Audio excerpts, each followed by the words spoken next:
Pension ಅನ್ನ ಪಡಿತಾ ಇದ್ದೀರಾ? ಬ್ಯಾಂಕ್ FD ಅಥವಾ ಸೇವಿಂಗ್ಸ್ ಅಕೌಂಟ್ ಮೇಲೆ ಬಡ್ಡಿ ಏನಾದ್ರೂ ನಿಮ್ಗೆ ಬರ್ತಾ ಇದೆಯಾ? ಮನೆಯ ಬಾಡಿಗೆಯಿಂದ ಆದಾಯ ಇದೆಯಾ ಅಥವಾ ಹೂಡಿಕೆಗಳಿಂದ ಏನಾದ್ರೂ ಆದಾಯವನ್ನ ಪಡಿತಾ ಇದ್ದೀರಾ? ನೀವು 60, 65, 70, 75 ಅಥವಾ 80 ವರ್ಷ ವಯಸ್ಸಿನವರ? ಹಾಗಾದ್ರೆ ಇವತ್ತು ನಾನು ಹೇಳುವಂತ ಮಾಹಿತಿ ನಿಮ್ಮ ಜೇಬಿನ ಹಣವನ್ನ ಉಳಿಸಬಹುದು.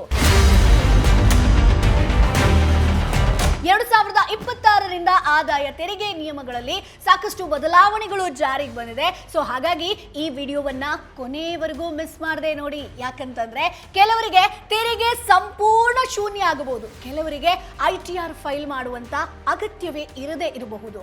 75 ವರ್ಷ ಮೇಲ್ಪಟ್ಟವರಿಗೆ ವಿಶೇಷ ನಿಯಮಗಳು ಜಾರಿಗೆ ಬಂದಿದೆ. TDS, ಅಡ್ವಾನ್ಸ್ ಟ್ಯಾಕ್ಸ್ ಆಗಿರ್ಬೋದು, ರಿಬೇಟ್ ಆಗಿರ್ಬೋದು, ಫಾರಂ 121 ಆಗಿರ್ಬೋದು, ಪ್ರಾಪರ್ಟಿ ರೂಲ್ಸ್ ಆಗಿರ್ಬೋದು, ಹೆಲ್ತ್ ಬೆನಿಫಿಟ್ಸ್, ಹೀಗೆ ಸಾಕಷ್ಟು ಪ್ರಮುಖ ಬದಲಾವಣೆಗಳು ಬಂದಿದೆ.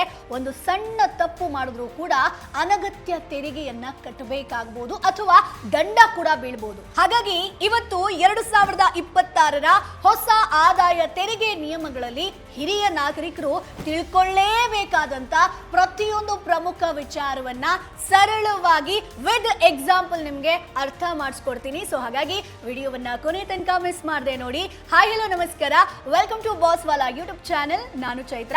ನೀವಿನ್ನು ನಮ್ಮ ಚಾನೆಲ್ ಅನ್ನ ಸಬ್ಸ್ಕ್ರೈಬ್ ಮಾಡಿಲ್ಲ ಅಂತಂದ್ರೆ ಈ ಕೂಡಲೇ ಸಬ್ಸ್ಕ್ರೈಬ್ ಮಾಡಿ. ಸ್ನೇಹಿತರೆ, 2026ರ ಆದಾಯ ತೆರಿಗೆ ನಿಯಮಗಳಲ್ಲಿ ಹಿರಿಯ ನಾಗರಿಕರಿಗೆ ಸಂಬಂಧಿಸಿದಂತೆ ಒಂದಷ್ಟು ಬದಲಾವಣೆಗಳನ್ನ ಸರ್ಕಾರ ಜಾರಿಗೆ ತಂದಿದೆ.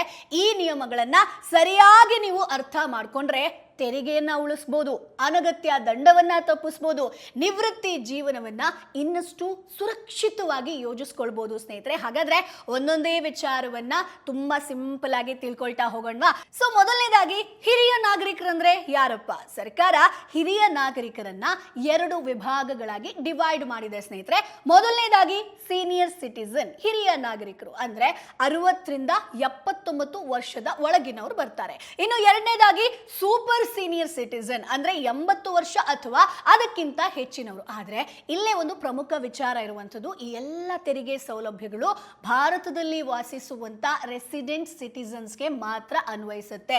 NRI ಅಥವಾ ನಾನ್ ರೆಸಿಡೆಂಟ್ ಇಂಡಿಯನ್ಸ್ಗೆ ಈ ವಿಶೇಷ ಸೌಲಭ್ಯಗಳು ಅನ್ವಯಿಸೋದಿಲ್ಲ ಸ್ನೇಹಿತರೆ. ಹಾಗಾಗಿ senior citizen, super senior citizen, ಅರ್ಥ ಆಯ್ತಾ? ಸೊ ಈಗ ತೆರಿಗೆ ವಿನಾಯಿತಿ ಮಿತಿ ಬದಲಾಗಿದೆ ಅಂತ ಹೇಳಿದೆ. ಸೊ ಇದರಲ್ಲಿ ಏನೇನ್ ಚೇಂಜಸ್ ಆಗಿದೆ? ಹಿಂದೆ 60ರಿಂದ 79 ವರ್ಷದವರಿಗೆ 3 ಲಕ್ಷದವರೆಗೆ ತೆರಿಗೆ ಇರಲಿಲ್ಲ, 80 ವರ್ಷ ಮೇಲ್ಪಟ್ಟವರಿಗೆ 5 ಲಕ್ಷದವರೆಗೆ ತೆರಿಗೆ ಇರಲಿಲ್ಲ. ಆದ್ರೆ ಈಗ 2026ರ ಒಂದು ಹೊಸ ವ್ಯವಸ್ಥೆಯಲ್ಲಿ 2 ವರ್ಗದವರಿಗೆ 4 ಲಕ್ಷದವರೆಗೆ ತೆರಿಗೆ ವಿನಾಯಿತಿಯನ್ನ ನೀಡಲಾಗಿದೆ. ಒಂದು ಎಕ್ಸಾಂಪಲ್ ನ ಹೇಳಬೇಕು ಅಂತಂದ್ರೆ, ನಿಮ್ಮ ವಯಸ್ಸು ಒಂದು 82 ವರ್ಷ ಅಂತ ಅನ್ಕೊಳ್ಳಿ.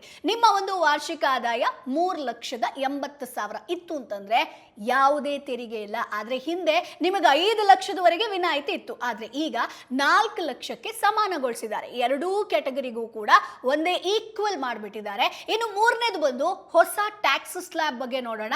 2026ರ ಹೊಸ ತೆರಿಗೆ ಸ್ಲ್ಯಾಬ್ಗಳು ಹೇಗಿದೆ ಅನ್ನೋದನ್ನ ಹೇಳ್ತೀನಿ ನೋಡಿ. ಸೊ 4 ಲಕ್ಷದವರೆಗೆ 0 ಟ್ಯಾಕ್ಸ್ ಇರುತ್ತೆ.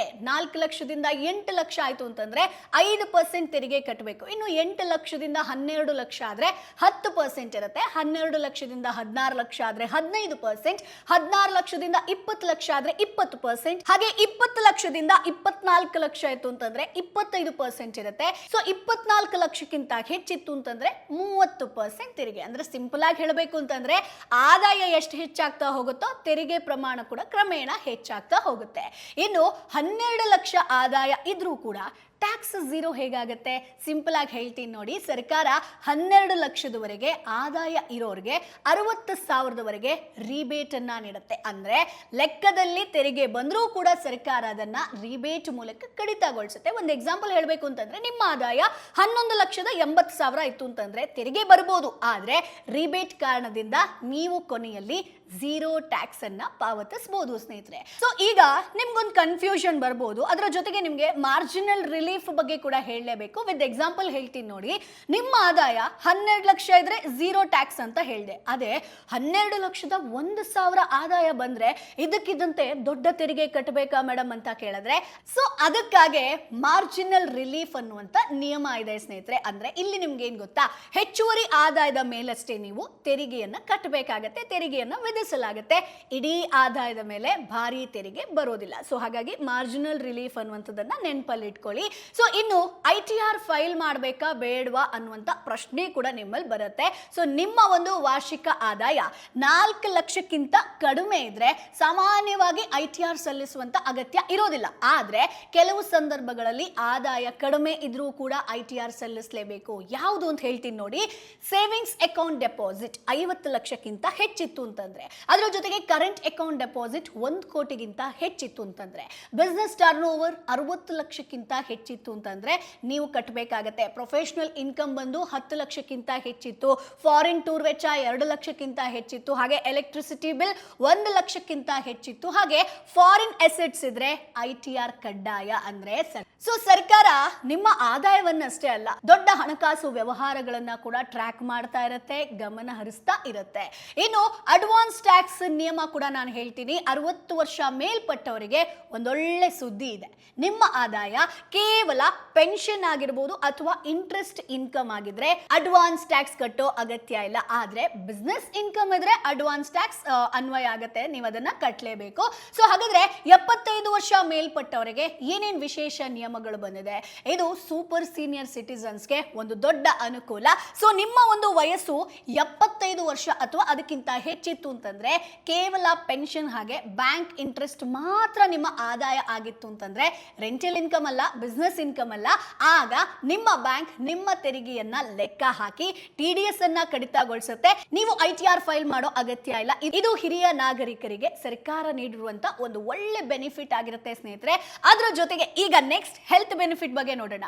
70 ವರ್ಷ ಮೇಲ್ಪಟ್ಟವರಿಗೆ 5 ಲಕ್ಷದವರೆಗೆ ಉಚಿತ ಆರೋಗ್ಯ ವಿಮೆ ಸೌಲಭ್ಯ ಇದೆ. ಹಲವು ಪ್ರಮುಖ ಚಿಕಿತ್ಸೆ ಆಗಿರ್ಬೋದು, ಕ್ಯಾಶ್ಲೆಸ್ ಚಿಕಿತ್ಸೆ ಆಗಿರ್ಬೋದು, ಇದರಿಂದ ವೈದ್ಯಕೀಯ ವೆಚ್ಚದ ಮೇಲೆ ಸಾಕಷ್ಟು ಒಂದು ಹೊರೆ ಏನಿದೆಯೋ ಆರ್ಥಿಕ ಸಮಸ್ಯೆ ಅದು ಕಡಿಮೆ ಆಗುತ್ತೆ ಸ್ನೇಹಿತರೆ. ಇನ್ನು ಸ್ನೇಹಿತರೆ ಮೇಜರ್ ಆಗಿ ನಾನು ಇಷ್ಟೊತ್ತು ನಿಮಗೆ TDS ಎಲ್ಲ ಹೇಳಿದೆ ಅಲ್ವಾ. ಸೊ TDS ನಿಯಮಗಳ ಬಗ್ಗೆ ಕೂಡ ಹೇಳ್ತೀನಿ.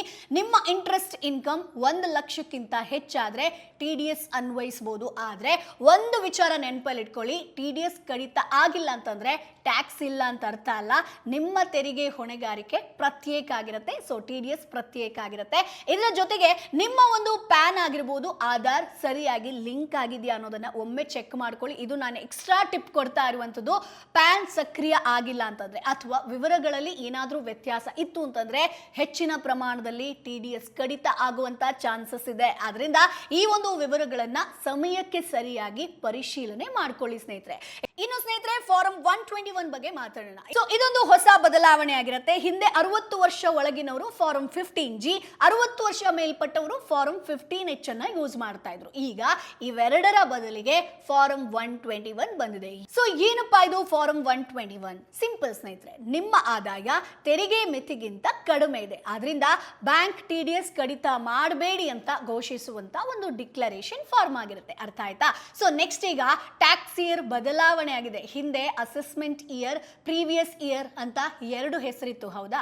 ಈಗ ನೇರವಾಗಿ ಟ್ಯಾಕ್ಸ್ ಇಯರ್ 2026-27 ಅಂತ ಕರೀತಾ ಇದ್ದಾರೆ. ಇದರಿಂದ ಗೊಂದಲ ನಿಮಗೆ ಕಡಿಮೆ ಆಗುತ್ತೆ. ಸೊ ಇಂಟ್ರೆಸ್ಟ್ ಇನ್ಕಮ್ ನಮೂದಿಸುವಾಗ, ಬ್ಯಾಂಕ್ಗೆ ಫಾರಂ ಅನ್ನ ಸಲ್ಲಿಸುವಾಗ ಇಂಟ್ರೆಸ್ಟ್ ಇನ್ಕಮ್ ಪಾಯಿಂಟ್ E ಅನ್ನ ಆಯ್ಕೆ ಮಾಡಿ ನಿಮ್ಮ ಎಲ್ಲ ಫಿಕ್ಸ್ಡ್ ಡೆಪಾಸಿಟ್ ಇಂಟ್ರೆಸ್ಟ್ ಅನ್ನ ಸೇರಿಸಿ ಪ್ರತಿ ಬ್ಯಾಂಕ್ಗೆ ಪ್ರತ್ಯೇಕವಾಗಿ ಫಾರ್ಮ್ ಅನ್ನ ಸಲ್ಲಿಸಬೇಕಾಗತ್ತೆ. ಇದನ್ನ ನೆನಪಲ್ಲಿ ಇಟ್ಕೊಳ್ಳಿ ಸ್ನೇಹಿತರೆ. ಇನ್ನು ಪ್ರಾಪರ್ಟಿ ರೂಲ್ಸ್ ಬಗ್ಗೆ ನೋಡೋಣ. ಇದು ನಿವೃತ್ತರಿಗೆ ಒಂದೊಳ್ಳೆ ಸುದ್ದಿ ಆಗಿರುತ್ತೆ. ಹಿಂದೆ ಒಂದು ಸೆಲ್ಫ್ ಆಕ್ಯುಪೈಡ್ ಹೌಸ್ಗೆ ಮಾತ್ರ ಟ್ಯಾಕ್ಸ್ ಬೆನಿಫಿಟ್ ಇತ್ತು. ಈಗ 2 ಸೆಲ್ಫ್ ಆಕ್ಯುಪೈಡ್ ಹೌಸ್ಗೂ ಕೂಡ ಟ್ಯಾಕ್ಸ್ ಬೆನಿಫಿಟ್ ಸಿಗಬಹುದು. ಇನ್ನೊಂದು ಪ್ರಮುಖ ವಿಚಾರ ಏನಪ್ಪಾ ಅಂತಂದ್ರೆ, ತಿಂಗಳಿಗೆ 50,000ವರೆಗಿನ ಬಾಡಿಗೆಗೆ TDS ಅನ್ವಯಿಸೋದಿಲ್ಲ. ಸೊ ಇದೊಂದು ಗುಡ್ ನ್ಯೂಸ್ ಆಗಿರುತ್ತೆ. ಇನ್ನು ITR ಕೊನೆ ದಿನಾಂಕವನ್ನ ನಾನು ಹೇಳ್ಬಿಡ್ತೀನಿ ನೋಡಿ. ಇಂಡಿವಿಜುವಲ್ಸ್ ಆದ್ರೆ ಜುಲೈ 31, ಬಿಸ್ನೆಸ್ ಆದ್ರೆ ಆಗಸ್ಟ್ 31, ಆಡಿಟ್ ಕೇಸಸ್ ಆದ್ರೆ ಅಕ್ಟೋಬರ್ 31. ಪಡಿಬಹುದು. ಈ ದಿನಾಂಕಗಳನ್ನ ನೆನಪಲ್ಲಿಟ್ಕೊಳ್ಳಿ, ಮರಿಬೇಡಿ.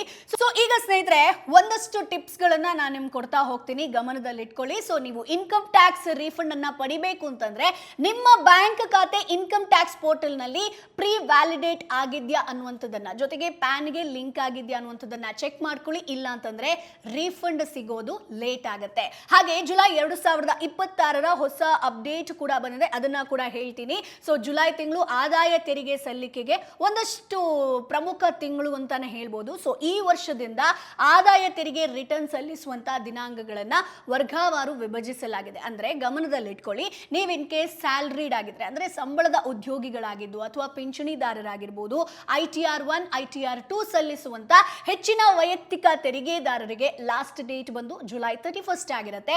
ವ್ಯವಹಾರ ಆಗಿರ್ಬೋದು, ವೃತ್ತಿಪರ ಆದಾಯ ಹೊಂದಿರೋರು ನಾನ್ ಆಡಿಟ್ ಟ್ಯಾಕ್ಸ್ ಪೇಯರ್ಸ್ಗೆ ಹೊಸದಾಗಿ ಆಗಸ್ಟ್ 31, 2026 ಟೈಮ್ ಅನ್ನ ಕೊಟ್ಟಿದ್ದಾರೆ. ಆಡಿಟ್ ಕೇಸ್ ಇರೋರಿಗೆ ಅಕ್ಟೋಬರ್ 31 ಕೊನೆಯ ದಿನಾಂಕ ಆಗಿರುತ್ತೆ. ಇನ್ನೊಂದಷ್ಟು ಪ್ರಮುಖ ಅಪ್ಡೇಟ್ ಹೇಳಬೇಕು ಅಂತಂದ್ರೆ ಈಗ ಫಾರಂ 15G ಹಾಗೆ ಫಾರಂ 15H ಬದಲಿಗೆ ಫಾರಂ 121 ಜಾರಿಯಲ್ಲಿದೆ. ಇದನ್ನ ನೆನಪಲ್ಲಿಟ್ಕೊಳ್ಳಿ. ನಿಮ್ಮ ಒಟ್ಟು ಆದಾಯ ತೆರಿಗೆ ಮಿತಿಯೊಳಗಿದ್ರೆ ಈ ಒಂದು ಫಾರಂ 121 ನ ಬ್ಯಾಂಕ್ಗೆ ಸಮಯಕ್ಕೆ ಸರಿಯಾಗಿ ಸಲ್ಲಿಸಿದ್ರೆ ಅನಗತ್ಯ TDS ಕಡಿತ ಆಗೋದನ್ನ ಇಲ್ಲಿ ತಪ್ಪಿಸ್ಕೊಳ್ಬಹುದು. ಸೊ ಇನ್ನೊಂದು ಪ್ರಮುಖ ವಿಚಾರವನ್ನ ನಾನು ಹೇಳಬೇಕು ಅಂತಂದ್ರೆ, ನೀವು ಪಿಂಚಣಿದಾರರಾಗಿದ್ರೆ ಅಥವಾ ಫ್ಯಾಮಿಲಿ ಪಿಂಚಣಿಯನ್ನ ಪಡೀತಾ ಇದ್ರೆ ಹೊಸ ತೆರಿಗೆ ವ್ಯವಸ್ಥೆಯಲ್ಲಿ ನಿಮಗೆ ಅನ್ವಯ ಆಗುವಂತ ಸ್ಟ್ಯಾಂಡರ್ಡ್ ಡಿಡಕ್ಷನ್ ಸೌಲಭ್ಯವನ್ನ ಕೂಡ ಚೆಕ್ ಮಾಡ್ಕೊಳ್ಳಿ ಸ್ನೇಹಿತರೆ. ತೆರಿಗೆ ಲೆಕ್ಕಾಚಾರ ಮಾಡೋ ಮೊದಲು ಈ ರೀತಿಯ ಕಡಿತಗಳು ನಿಮ್ಮ ಒಟ್ಟು ತೆರಿಗೆಯ ಮೇಲೆ ಪರಿಣಾಮ ಬೀರಬಹುದು. ಆದ್ರಿಂದ ನಿಮ್ಮ ತೆರಿಗೆ ಲೆಕ್ಕವನ್ನ ಸರಿಯಾಗಿ ಮಾಡೋದು ಇಲ್ಲಿ ತುಂಬಾ ಇಂಪಾರ್ಟೆಂಟ್ ಆಗುತ್ತೆ. ಸ್ವಲ್ಪ ಆ ಕಡೆ ಈ ಕಡೆ ಆದ್ರೂ ಕೂಡ ತೆರಿಗೆ ಜಾಸ್ತಿ ಬೀಳುತ್ತೆ. ಇನ್ನು ಸ್ನೇಹಿತರೆ AIS ಆಗಿರ್ಬೋದು, ಫಾರಂ 26 AS ಆಗಿರ್ಬೋದು, TDS ವಿವರಗಳನ್ನ ಒಮ್ಮೆ ಚೆಕ್ ಮಾಡಿಕೊಂಡು ನಂತರವೇ ITR ನ ಸಲ್ಲಿಸಿ. ತಪ್ಪು ಮಾಹಿತಿ ಇದ್ರೆ ಮೊದಲೇ ಸರಿಪಡಿಸಿ ನಂತರ ರಿಟರ್ನ್ ಅನ್ನ ಸಲ್ಲಿಸಿದ್ರೆ ರೀಫಂಡ್ ಕೂಡ ಬೇಗ ಸಿಗುವಂತ ಸಾಧ್ಯತೆ ಇರುತ್ತೆ. ಜೊತೆಗೆ ನಂತರದ ತಿದ್ದುಪಡಿ ಮಾಡುವಂತ ತೊಂದರೆ ಕೂಡ ತಪ್ಪುತ್ತೆ. ಸೊ ಒಂದು ಸಣ್ಣ ಎಚ್ಚರಿಕೆ ನಿಮ್ಮ ಸಾವಿರಾರು ರೂಪಾಯಿಗಳನ್ನ ಉಳಿಸಬಹುದು, ಹೌದಾ? ಹಾಗೆ ಇನ್ನೊಂದು ಸಲಹೆಯನ್ನ ಕೊಡಬೇಕು ಅಂತಂದ್ರೆ 60 ವರ್ಷ ಮೇಲ್ಪಟ್ಟವರು ತಮ್ಮ ಬ್ಯಾಂಕ್ ಖಾತೆಗಳು, ಫಿಕ್ಸ್ಡ್ ಡೆಪಾಸಿಟ್ ಆಗಿರ್ಬೋದು, ಡಿಮ್ಯಾಟ್ ಅಕೌಂಟ್ ಆಗಿರ್ಬೋದು, ಮ್ಯೂಚುವಲ್ ಫಂಡ್ ಹೂಡಿಕೆಗಳಲ್ಲಿ ನಾಮಿನಿ ವಿವರಗಳನ್ನ ಒಮ್ಮೆ ಚೆಕ್ ಮಾಡ್ಕೊಳ್ಳಿ. ನಾಮಿನಿ ಇಲ್ಲದಿದ್ರೆ ಅಥವಾ ಹಳೆಯ ವಿವರಗಳಿದ್ರೆ ಈಗಲೇ ಅದನ್ನ ನವೀಕರಿಸಿ ಸ್ನೇಹಿತರೆ. ಇದರಿಂದ ಮುಂದಿನ ದಿನಗಳಲ್ಲಿ ನಿಮ್ಮ ಕುಟುಂಬದವರಿಗೆ ಯಾವುದೇ ಕಾನೂನು ಅಂದ್ರೆ ಲೀಗಲಿ ಏನು ತೊಂದರೆ ಉಂಟಾಗೋದಿಲ್ಲ.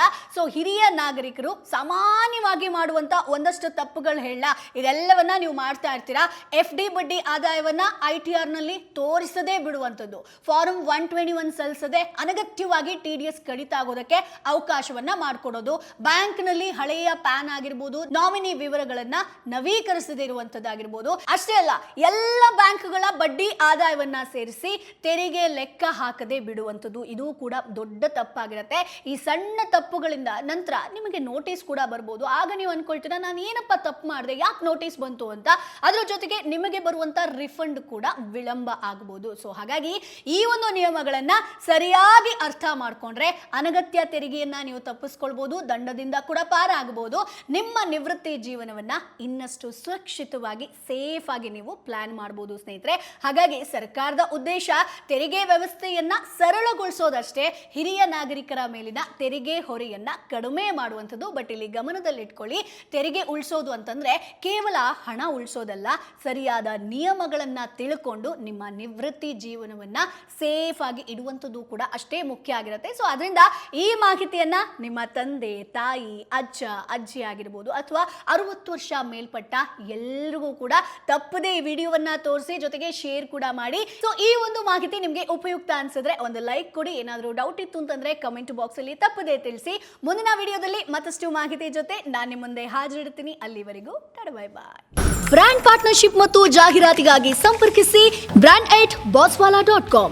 WhatsApp number 9108014192. Bosswala. Be the boss.